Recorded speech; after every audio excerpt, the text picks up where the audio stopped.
Canadá, extensiones interminables, montañas, bosques profundos y tranquilidad. Aunque muchos de vosotros probablemente preferiríais unas vacaciones en la playa, este es el verano perfecto para Stephanie Stewart, de 70 años. Pero las vacaciones o incluso la jubilación están fuera de lugar para Stephanie.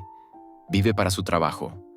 Como guardiana contra incendios, todos los años pasa el verano en una torre de vigilancia, asegurándose de que no se produzca ningún incendio. Le gusta especialmente el aislamiento y la tranquilidad de su trabajo. Estefanía no conoce la soledad. Pero, ¿está sola en el bosque? ¿O realmente la vigilan a cada paso y no se da cuenta de que hay un peligro desconocido acechando en el bosque? Los demás guardabosques tienen ciertamente estas sospechas cuando un día ella no se pone en contacto con ellos. Pero sus preocupaciones parecen infundadas cuando consiguen contactar con Stephanie por radio. Pero en lugar de oír su voz amistosa al otro lado de la línea, oyen una respiración agitada antes de la llamada, y así se corta todo contacto con Stephanie. Solo queda el silencio y la pregunta: ¿qué le ha ocurrido a Stephanie Stewart?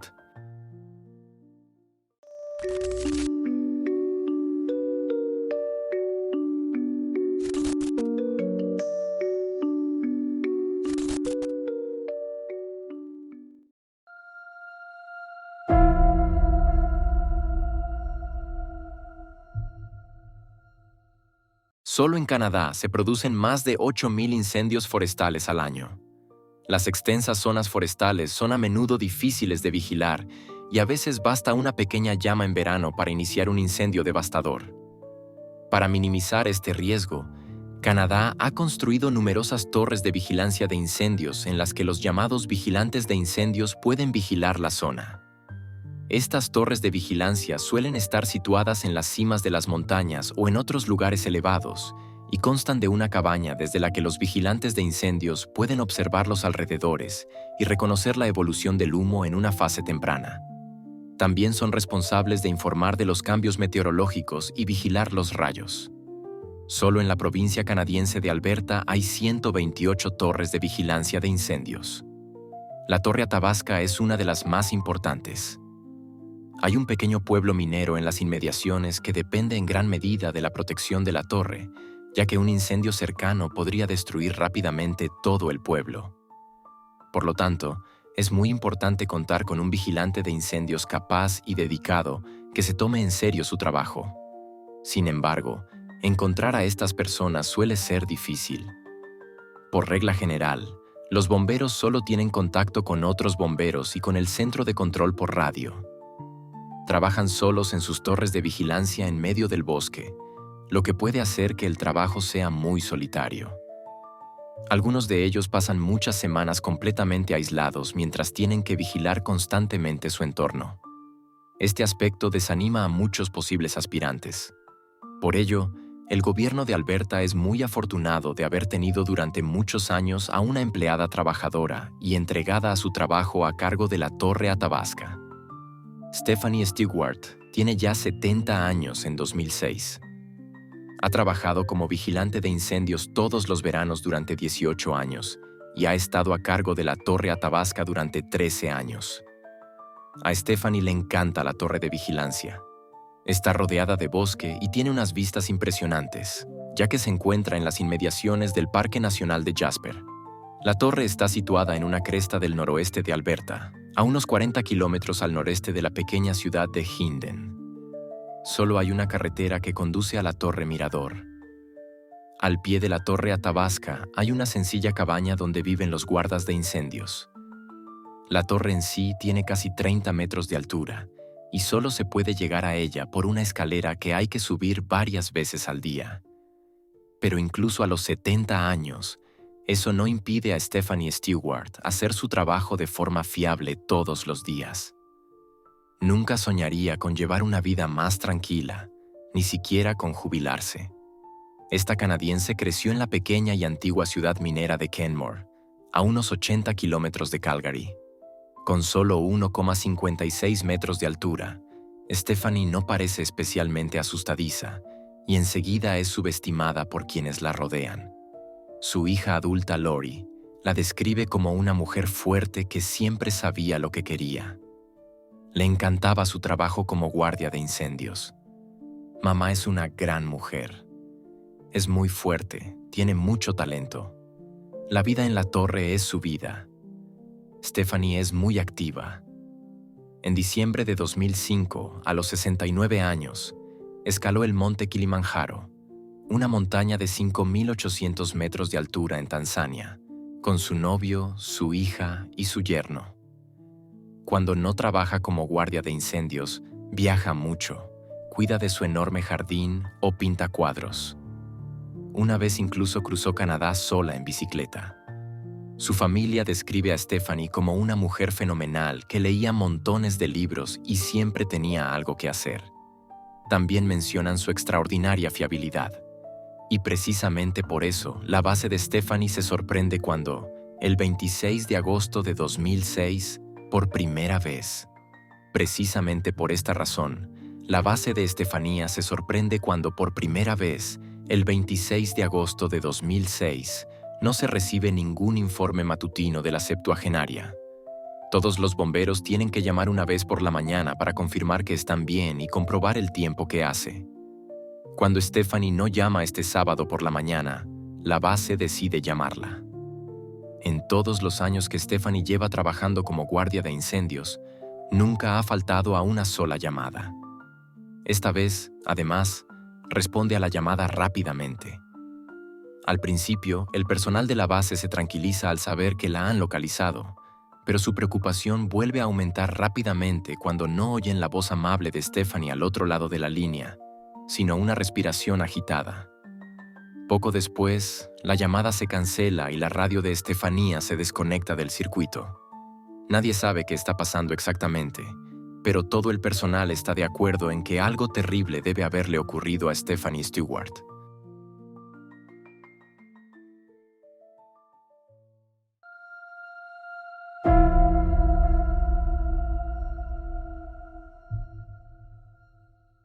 Un empleado es enviado a la Torre Atabasca para comprobar cómo están las cosas. Cuando llega, a primera vista todo parece normal. Es una mañana soleada. La camioneta de Stephanie está aparcada fuera de la cabaña y no hay nada que sugiera que pueda haberle ocurrido algo. Dentro de la cabaña, sin embargo, las cosas parecen distintas. No hay rastro de Stephanie. Hay una olla de agua hirviendo en el fogón a la máxima potencia. Al parecer durante tanto tiempo que el agua se ha evaporado casi por completo y ya se ha calentado toda la habitación. Hay sangre en las escaleras que conducen a la cabaña, parte de la cual está manchada. El empleado informa inmediatamente a la policía y denuncia la desaparición de Estefanía. Cuando los agentes examinan detenidamente la cabaña, se dan cuenta de que faltan en su habitación una sábana de color rojo vino, una manta con motivos navajos, 2 almohadas con fundas azules y su reloj de pulsera dorado. Al principio, los investigadores pensaron en un ataque animal, por ejemplo de un oso pardo. Pero, con los nuevos hallazgos, lo han descartado casi por completo. Stephanie había hablado por teléfono con su hija la noche anterior. Parecía estar bien en la llamada y no informó de ningún problema ni preocupación. Tampoco parecía estresada y no mencionó que pensara abandonar la torre. Se ha iniciado una búsqueda a gran escala de Estefanía. Muchos voluntarios participan en la búsqueda. La zona buscada a pie se amplía rápidamente a 7 kilómetros cuadrados, lo que la convierte en una de las mayores búsquedas de la historia de la provincia. Además, los aviones están rastreando más de 7.500 kilómetros cuadrados en busca de rastros de Estefanía. La búsqueda continuará hasta finales de octubre y después tendrá que darse por terminada debido a la llegada del invierno. Los investigadores se enfrentan a un gran misterio. Si Estefanía hubiera sido víctima del ataque de un animal, es muy probable que éste hubiera dejado huellas o rastros.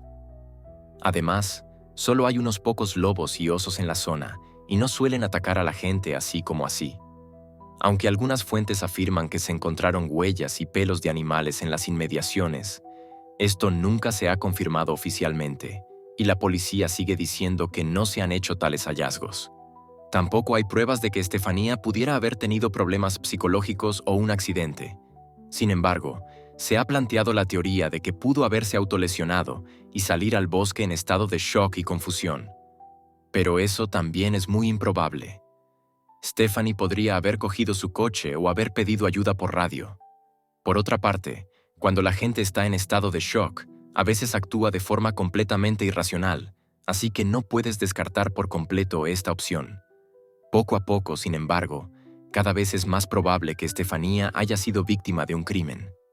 Los objetos desaparecidos de la cabaña podrían haber sido cogidos por el autor del crimen, ya que había rastros de ellos, o las mantas y sábanas podrían haber sido utilizadas para envolver y transportar el cuerpo de Estefanía. Sin embargo, no hay pistas que puedan seguirse. Estefanía era muy popular y no tenía enemigos. No parece haber motivos para cometer un delito. Falta el reloj de oro de Estefanía, pero como lo llevaba a menudo, es muy probable que no se encontrara en la cabaña.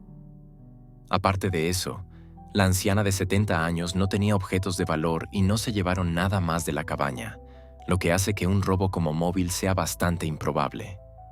Solo pasaron 10 horas entre la llamada de Stephanie a su hija y la denuncia de su desaparición por la mañana, tiempo durante el cual podría haberle ocurrido algo.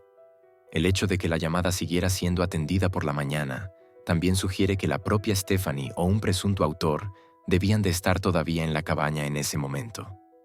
El agua hirviendo en el fogón podría tener varios significados. Posiblemente Stephanie solo quería prepararse una taza de té, pero quizá no solo para ella, sino también para un invitado. Sin embargo, lo que la policía considera más probable es la teoría de que alguien pretendía quemar la cabaña junto con todas las pruebas que había en su interior. Aunque no lo consiguen, los investigadores no avanzan y la desaparición de Stephanie Stewart sigue sin resolverse. Cuando ya no creen que vayan a encontrar nunca una nueva pista, 4 años después se comete otro crimen en las cercanías.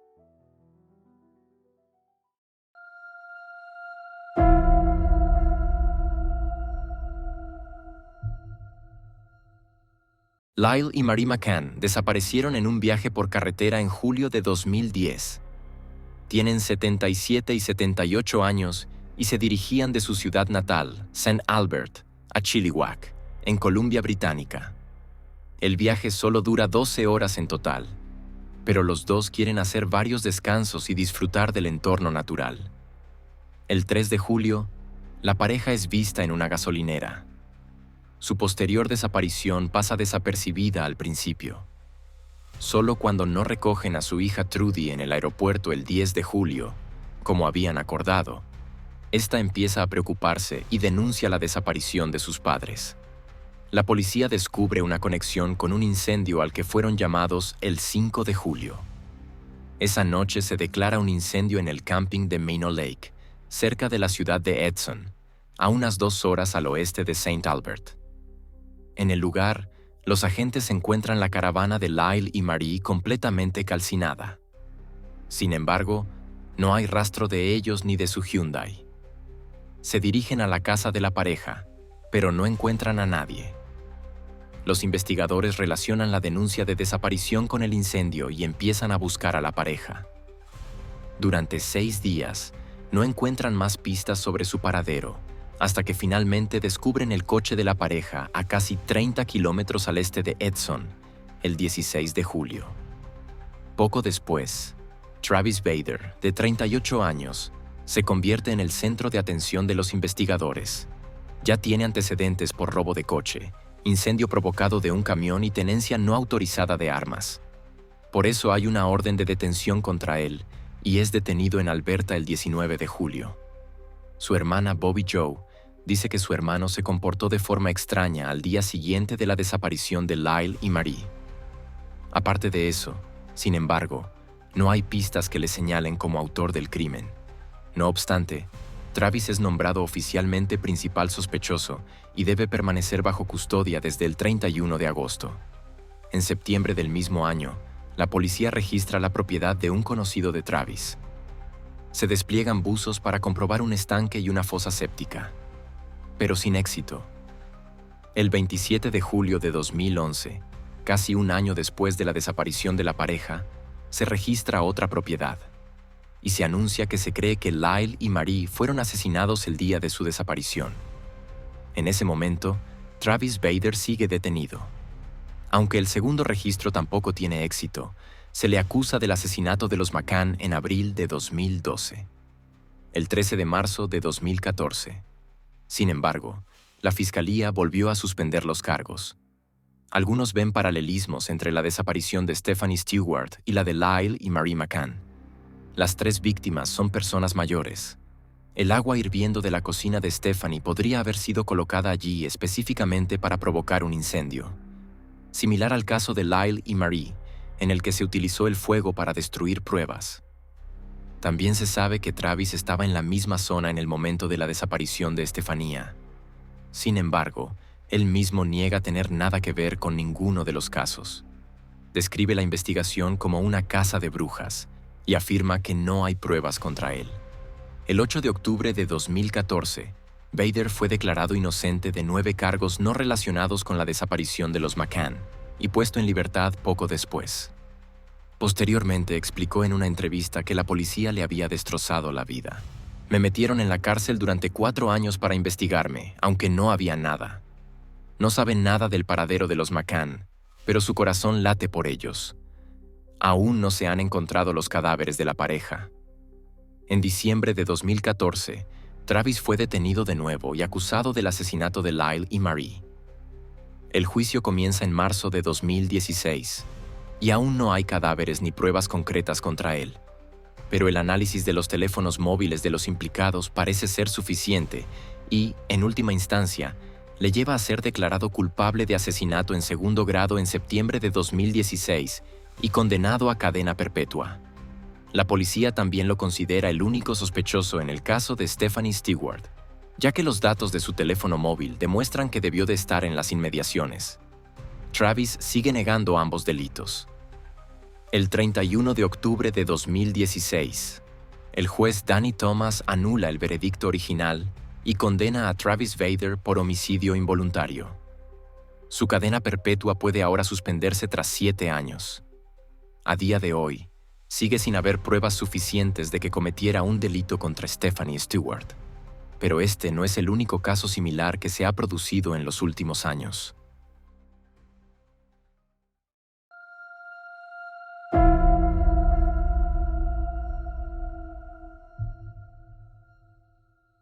El 2 de octubre de 2018, Connie Marie Johnson desapareció a los 76 años. En aquel momento, trabajaba como cocinera para un grupo de cazadores en un campamento de caza cerca de Big Fog Mountain, en Idaho. La zona es extremadamente remota y no hay carreteras que lleven al campamento. Solo se puede acceder por largos senderos o a caballo. El 2 de octubre, los cazadores abandonan el campamento, mientras Connie se queda con su perro Ace. Connie tiene experiencia y, como guarda forestal, ha viajado a menudo por esta zona. El 3 de octubre, los cazadores vuelven a ponerse en contacto con Connie por radio, pero la conexión es tan mala que apenas pueden entenderla. Cuando regresan al campamento el 5 de octubre, Connie y su perro han desaparecido.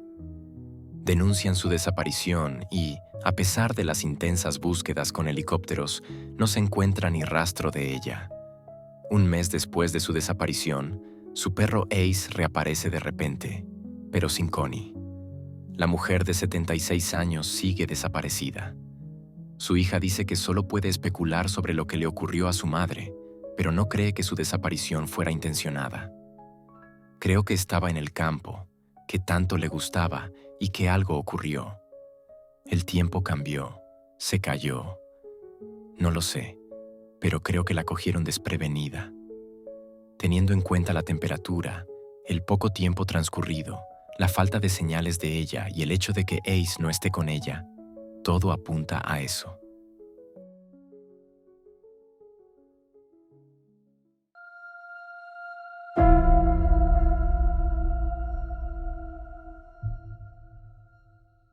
Pero la desaparición de Connie no es lo único misterioso que ocurre ese día en Idaho. Terrence Woods desaparece a 80 kilómetros el mismo día. Terrence procede de Maryland y estudió producción de TV en Inglaterra. Al principio trabajó en Londres y se dedicó a la producción de programas de telerrealidad. Tras 5 años, regresó a Estados Unidos y empezó a trabajar para Discovery Channel, donde participó en la producción de la serie documental Gold Rush. El 5 de octubre de 2018, el joven de 27 años estaba trabajando en un documental sobre la mina Penman, una antigua mina de oro abandonada en la zona de Oro Grande. En la mañana de ese día, envió un mensaje de texto a su padre informándole de que acortaría su estancia unas semanas y volvería a casa antes.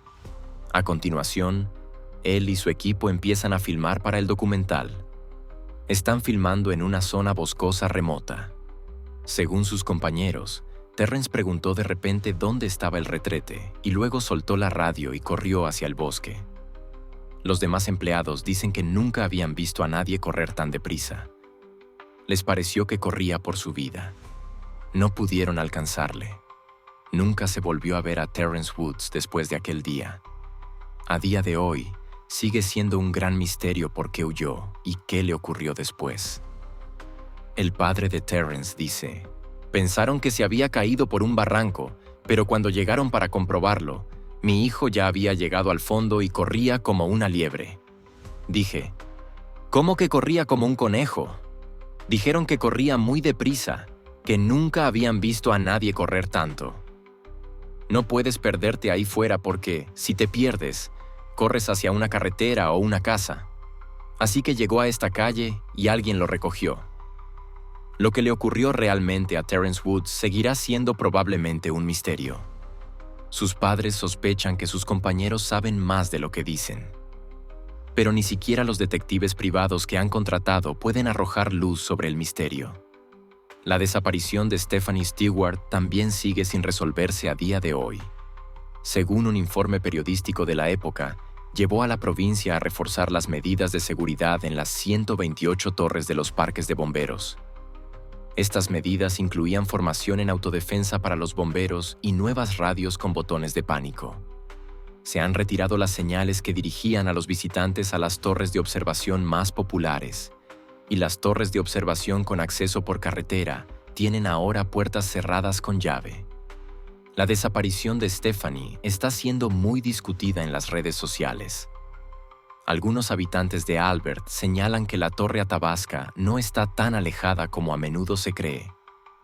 A poco más de 1 hora de ella hay una carretera muy transitada que también sirve de acceso principal a una estación de esquí. Aparte de esto, se dice que muchas personas sin hogar han vivido en la zona, retirándose deliberadamente al bosque para vivir allí. Entre ellos se encuentran algunos antiguos reclusos de la prisión local. Se teoriza que una de estas personas entró en la cabaña de la Torre Athabasca en busca de una cama caliente. Es posible que se produjera una pelea y que el agresor asesinara a Stephanie e hiciera desaparecer su cuerpo en algún lugar del bosque. Si fue un indigente, esto explicaría también por qué se llevaron varias almohadas, una sábana y una manta. Travis Vader también era un sin techo en el momento de la desaparición de Stephanie. Pero probablemente nunca sabremos si él u otra persona tuvo algo que ver con la desaparición de la septuagenaria. Su familia sigue esperando que el caso pueda resolverse algún día. Se sigue ofreciendo una recompensa de $20,000 por la información. Y con esto llegamos al final del vídeo de hoy. ¿Qué crees que le ocurrió a Stephanie? ¿Y crees que la desaparición de Estefanía tiene algo que ver con alguno de los otros casos similares? Escríbeme un comentario con tu opinión. También estarás apoyando este canal. Si quieres apoyarme aún más, por favor, deja un pulgar hacia arriba y suscríbete. Muchas gracias de antemano. Solo gracias a tu apoyo puedo hacer el trabajo que me gusta y ofrecerte vídeos con regularidad. Eso significa mucho para mí. Si quieres, también puedes seguirme en Instagram o unirte a mi Discord. Aparte de eso, no hay mucho más que decir. Gracias por verlo y que pases una buena mañana, mediodía o noche, dependiendo de cuándo veas el video. Y espero volver a verte en el próximo video. Hasta entonces. Adiós, chicos.